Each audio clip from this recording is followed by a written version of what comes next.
తుళ్లూరు మండలం Venkatapalem toll plaza వద్ద గ్రామస్తులు వాహనదారులు భారీ నిరసన తెలిపారు. గ్రామంలోకి వెళ్లాలన్నా విజయవాడ వైపు ప్రయాణించాలన్నా ఒకే మార్గంలో 2 సార్లు టోల్ ఫీజు చెల్లించాల్సి వస్తోందని ఆగ్రహం వ్యక్తం చేస్తున్నారు. మందడం వెళ్లే వారి నుంచి కూడా ఫీజు వసూలు చేయడంపై ఆందోళన చేపట్టారు. సమాచారం అందుకున్న పోలీసులు టోల్ సిబ్బందితో చర్చలు జరిపారు. జాతీయ రహదారుల అధికారులతో మాట్లాడి సమస్యను పరిష్కరిస్తామని హామీ ఇవ్వడంతో నిరసనకారులు శాంతించారు. ఇప్పుడు నేను చెప్పేది వినపడిందా మీకు? ఈ పేపర్ తీసి అవకలే నేను చెప్పేది వినపడిందా మీకు? ఆ బండి కాదు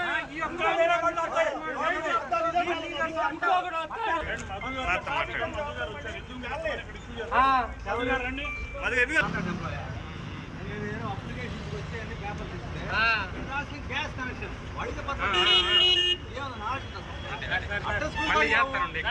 బండి ఆర్సీ ఇచ్చాను.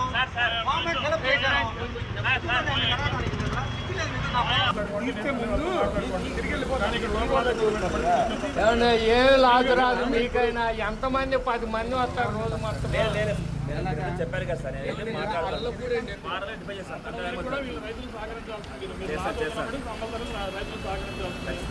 వెంకటపాలెం దగ్గర ఉన్నటువంటి కొత్తగా ఏర్పాటు చేసిన టోల్ ప్లాజా అండి. ఈ టోల్ ప్లాజాలో కనుక ఇది అష్టదిగ్బంధనం లాగా వెంకటపాలెం గ్రామానికి వెళ్ళాలంటే అష్టదిగ్బంధనం అయిపోతుంది. 29 గ్రామాల్లో వాళ్ళు కూడా వయా విజయవాడ నుంచి కానీ గొల్లపూడి నుంచి కానీ హైదరాబాద్ నుంచి రావాల్సి ఇక్కడ అండర్ పాస్ లేకపోవడం వలన టోల్ ట్యాక్స్ కట్టుకొని రావాల్సిన పరిస్థితి ఏర్పడింది. రాజధాని గ్రామంలో రావాలంటే కనుక టోల్ ట్యాక్స్ కట్టుకొని రావాల్సిన పరిస్థితి వస్తుంది. అది ఒక తీత కనుక కొత్తవేట దూరంలో జస్ట్ ఒక 10 అడుగులు వేస్తే కనుక వెంకటపాలెం ఊరిలోకి వెళ్ళిపోయే గ్రామానికి కూడా మందడం గ్రామానికి వెళ్ళాలన్నా వెంకటపాలెం గ్రామానికి వెళ్ళాలన్నా వెలగపూడి గ్రామానికి వెళ్ళాలన్నా కూడా ట్యాక్స్ కట్టాల్సిన పరిస్థితి ఏర్పడుతూ ఉంది. 20 కిలోమీటర్ల రేడియేషన్ పరిధిలో ఉన్నటువంటి గ్రామాలన్నిటికీ కూడా నేషనల్ హైవే వారు ఉచితంగా ట్యాక్స్ ప్రొవైడ్ చేసిన ఇది ఉంది. ఇది క్యాపిటల్లో 29 గ్రామాలు వచ్చేసరికి ఈస్ట్ టు వెస్ట్ 14 కిలోమీటర్లు, నార్త్ టు సౌత్ వచ్చి 8 కిలోమీటర్ లిమిట్లో మొత్తం ఉంది.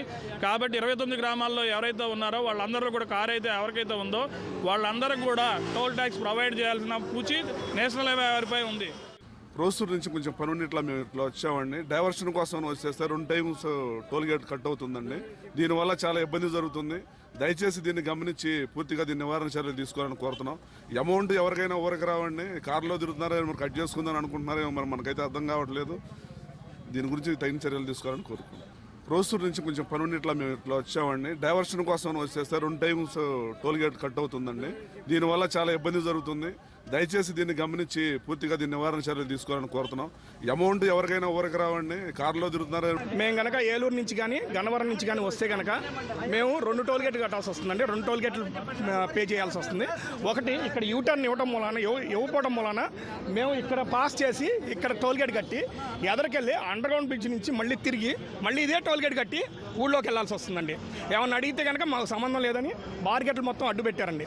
ఒక టోల్ గేట్ కట్టిన తర్వాత పక్క నుంచి వెళ్ళొచ్చు కదా అంటే వెళ్ళనీయకుండా మొత్తం సిమెంట్ దిమ్మలు అడ్డు పెట్టి మా చేత ఇక్కడి నుంచి 10 అడుగులు లేని దానికి కిలోమీటర్న్నర తిప్పి 2 టోల్ గేట్లు 250 500 వసూలు చేస్తున్నారు మా దగ్గర. అది మా